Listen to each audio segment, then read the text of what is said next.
តែអ្នកទាំងអស់គ្នាស្របឆ្ងល់ដែរឬទេហេតុអ្វីបានជាមនុស្សខ្លះទៅដល់កន្លែងណាក៏គេកោតក្រែងពួកគេហើយគ្រប់គ្នាតែងតែត្រូវការពួកគេជានិច្ចមិនថាជាបុគ្គលិកក្រុមហ៊ុនឬក៏ជាស្ថាប័នរដ្ឋថ្ងៃនេះខ្ញុំចង់លើកយកច្បាប់ទី8នៃច្បាប់សៀវភៅ48 Law of Power នៃលោក Robert Greene ច្បាប់នេះវាតាមពិតទៅវាជាច្បាប់មួយដ៏ខ្លីប៉ុន្តែអ្នកទាំងអស់គ្នានឹងយល់ច្បាស់អ្នកនឹងមានអំណាចលើសគេដាច់តែម្ដងនៅពេលដែលអ្នកទាំងអស់គ្នាចេះប្រើពីច្បាប់នេះច្បាប់ទី8នេះគេនិយាយថាធ្វើឲ្យអ្នកដទៃពឹងផ្អែកលើអ្នកឬក៏ភាសាអង់គ្លេសគេហៅថា make people come to youស្ដាប់ទៅវាហាក់ដូចជាយើងគឺជាប្រភេទមនុស្សដែលអាត្មានិយមមែនឬទេប៉ុន្តែនៅក្នុងសង្គមពិត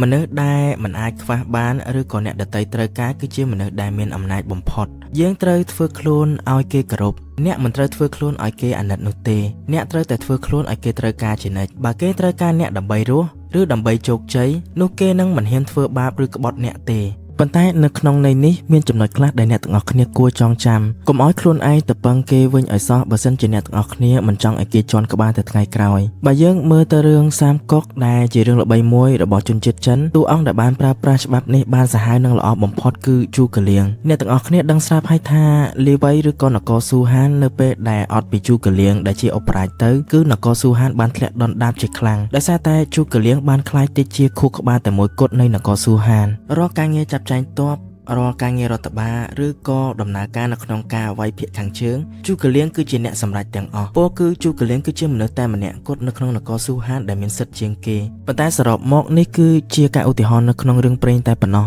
ចុះបើយើងនិយាយវានៅក្នុងជីវិតពិតវិញ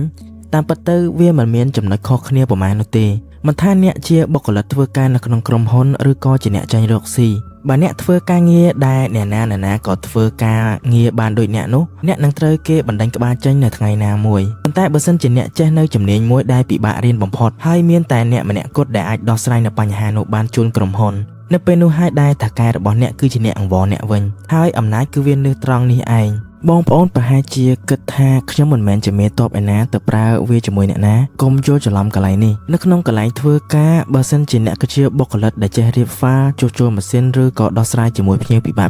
ដែលអ្នកផ្សេងធ្វើមិនកើតនោះហើយគឺជាអំណាចឧទាហរណ៍នៅក្នុងក្រុមហ៊ុន software មួយដែលមានភាពស្មុគស្មាញហើយមានតែអ្នកម្នាក់គត់ដែលយល់ច្បាស់ពីវាថាកែនឹងមិនហ៊ានស្ដីឲ្យអ្នកខ្លាំងនោះទេព្រោះថាបើសិនជាអ្នកឈប់ពីក្រុមហ៊ុននឹងគាំងតែនៅកន្លែងនេះអ្នកទាំងអស់គ្នាក៏ត្រូវតែប្រុងប្រយ័ត្នដូចគ្នាកុំធ្វើឲ្យការងារទាំងអស់នោះវាជ្រួចជ្រើមខ្លាំងពេករហូតដល់ធ្វើឲ្យតកែរបស់អ្នកមានអារម្មណ៍ថាអ្នកកំពុងតែគំរាមកំហែងដល់ក្រុមហ៊ុនត្រូវធ្វើឲ្យគេមានអារម្មណ៍ថាគេពឹងអ្នកហើយចំណេញមិនមែនអ្នកគឺជាការដាក់បន្ទុកឬក៏ជាការគំរាមកំហែងខ្លាំងពេកនោះទេឥឡូវដល់ពេលដែលយើងមកវិភាគពីផលចំណេញនិងផលប៉ះពាល់នៃច្បាប់នេះម្ដងនៅពេលនេះយើងត្រូវសួរខ្លួនឯងវិញថាមុននឹងយើងប្រើច្បាប់នេះតើវានឹងផ្ដល់ផលចំណេញនិងផលប៉ះពាល់ដូចម្ដេចខ្ញុំនឹងលើកដល់ផលប៉ះពាល់ចំណុចទី1គឺតាក់ទងទៅនឹងផលចំណេញព្រោះច្បាប់នេះវានឹងជួយការពារយើងពីការបោះបង់ចោលពីសំណាក់ក្រុមហ៊ុនឬក៏មនុស្សនៅក្នុងសង្គមវាបង្កើននូវសុវត្ថិភាពការងារក៏ដូចជាឋានៈរបស់អ្នកទាំងអស់គ្នានៅក្នុងសង្គមផងដែរចំណុចទី2គឺតាក់ទងទៅនឹងផលខាតបង់ឬក៏ផលប៉ះពាល់នៃការប្រើច្បាប់នេះ